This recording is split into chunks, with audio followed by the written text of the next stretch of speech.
Welcome back to another DPS analytic video. This is going to be week 7 of the Scarlet Enclave for Season of Discovery.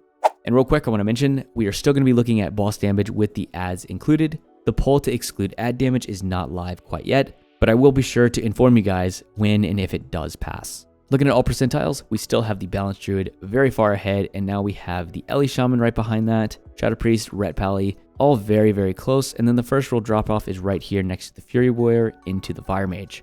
Moving on to max percentile, we have the Fury Warrior and Ret Pally. That's the video. There you go. Like and subscribe for more. No, I'm just kidding, but that is likely going to be what you're going to see for the rest of this video is just Ret Pally Warrior. Since the ad damage still counts, Affliction Lock is right in there as well, followed by the Marksman Hunter, Balanced Druid, and Fire Mage. All these classes benefit from having that ad damage included into their parse. Now looking at 95th, we're going to see a little bit of a different story here where the Balanced Druid goes up a bit, the Demo Lock goes up, and then we have the Ellie Shaman move past where the Fire Mage was as well. So a little bit of a different story here. The Ret Paladin actually takes the top place spot here. Following that is the Fury Warrior and then the Balanced Druid. And then looking at the top performers for each boss fight specifically, Fury Warrior and then Arms Warrior for Balnazar. Following that is the Ret Pally and then the Fire Mage. And then right after that is the Balanced Druid. For the first time ever, seeing the Arms Warrior is hilarious because you just never see that. We have 600 logs at the moment of the Arms Warrior.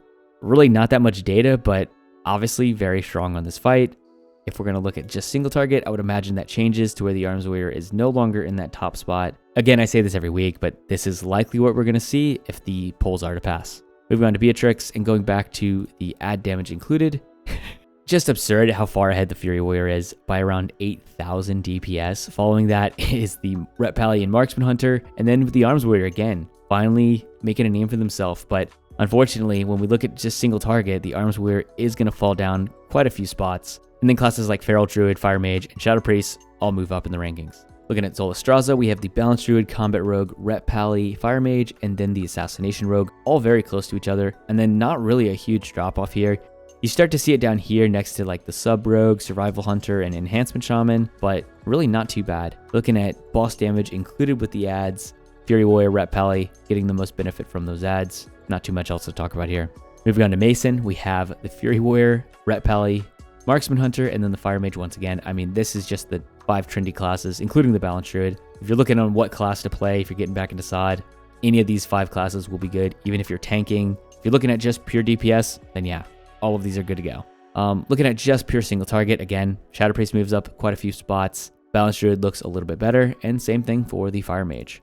Looking at the Beastmaster fight, Fury Warrior, Ret Pally, going to continue to be this trend because this is the fight where you only have 2 targets. There are no ads, so what you see now is what you're likely going to see in the future. The gap did get closed a bit for this Fury Warrior, I want to mention, but still around 2,000 DPS ahead.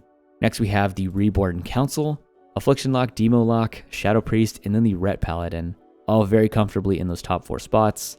Another fight where not too much is going to change, since there is no real cleave in this fight. You can somewhat cleave as a Fury Warrior whenever the bosses move around a little bit, but you're not actively getting to cleave the entire fight, whereas most of these other classes are. Moving on to Lily and Voss, we have a pure single target fight. Ret Paladin pretty far ahead this time by around 700 DPS. Following that is the Fire Mage, the Melee Hunter, and then the Fury Warrior.